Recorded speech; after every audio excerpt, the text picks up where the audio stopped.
Susan in Calabasas, California. Hey, Susan, what's up? Good morning. I've never called in before, but I was listening to you reading off the funds taken by senators from the NRA and the vote, and I've been listening to you. You've been speaking my language this morning. I'm a former ERISA attorney, very well acquainted with fiduciary duty, and I began to get sickened this morning when I was listening to the money, the numbers, and I'm thinking, I'm an attorney. I have a code of ethics. I'm licensed. If I do something unethical or that is actionable, I can have my license taken away. I can't take a case where there's a conflict of interest. Neither can a judge, or they can be conflicted out. How is it that our government, that we've come this far, that I know the Citizens United, how is it that we have nothing, there's no conflict of interest laws? How is it that the government can act unethically, and yet it's attorneys who are, the joke? Well, it's not the government, it's investment advisors specifically, and there was no law until this year.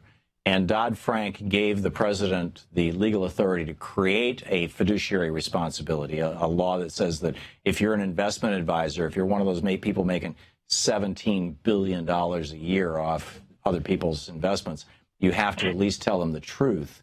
And that rule in Dodd-Frank is what the Republicans are trying to repeal and what all these business groups are actually suing. They're trying to take it to the Supreme Court. And you're right. If a lawyer said, hey, you should do X, Y, Z, you should go to my brother-in-law and give him a bunch of money, knowing that it wasn't the best thing for their client, but they were going to get rich, that lawyer would no longer be a lawyer. But right now, financial advisors, or up until just very recently, financial advisors had every right to just lie to people and rob them blind.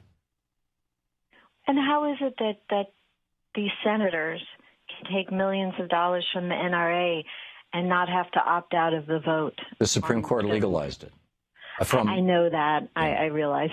But I'm just saying it sort of I just don't understand how we can allow that anymore. Well, that was kind of my opening question, is how do we turn an American oligarchy back into an American democracy? And part of the essential core of my book, The Crash of 2016, is that these reboots that happen about every 80 years in the United States typically are provoked by a massive economic crash and typically a war.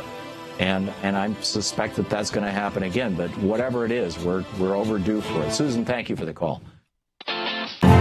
To watch more clips from our programs, hit the Watch More Videos button over here. And please be sure to hit the handy-dandy subscribe button so you'll always be up to date. Tag, you're it.